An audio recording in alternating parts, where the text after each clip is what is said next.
Welcome back to Mindful Matters, the podcast where we explore the big ideas that shape our inner worlds. I'm your host, Zia. And I'm Alec. It's great to be with you all. Today we're diving into a word that gets thrown around a lot: authenticity.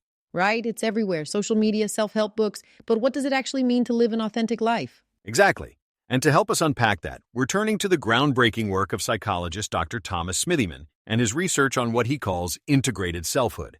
So, Alec, let's start there. When Dr. Smithyman talks about authenticity, he's not just talking about being yourself in a vague way. Not at all. He argues that true authenticity isn't about radical, unfiltered honesty where you just say whatever is on your mind.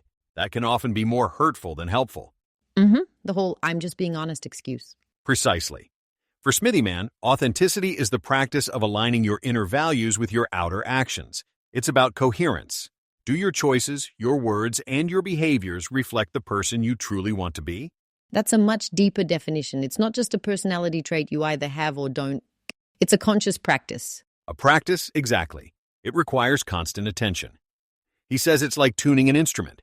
You have to listen carefully to your inner self, your values, your emotions, your principles, and then adjust your actions in the world to be in harmony with that inner truth.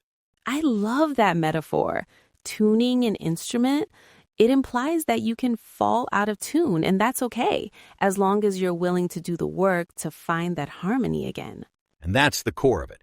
It's not about perfection, it's about the consistent effort to align.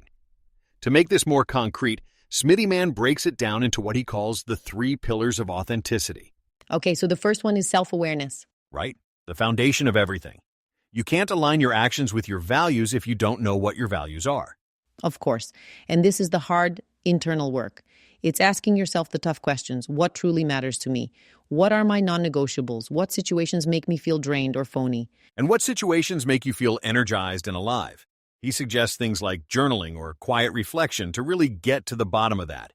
It's about moving past the shoulds imposed by society, family, or work and finding your own musts. Your own musts. I like that. So once you have that self-awareness, that leads to the second pillar, courageous action.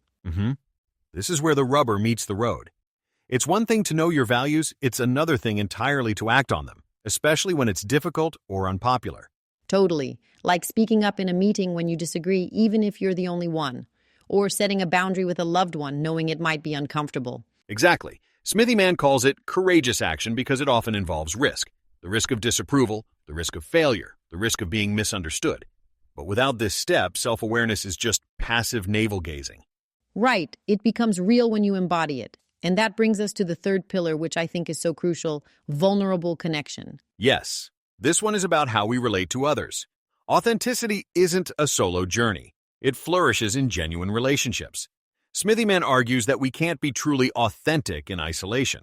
We need to be able to share our true selves, our fears, our hopes, our imperfections with people who will see us and accept us. And that requires vulnerability. It's the courage to be seen without your armor on. That's how we build the trust and intimacy that allows us to feel safe enough to be our authentic selves consistently.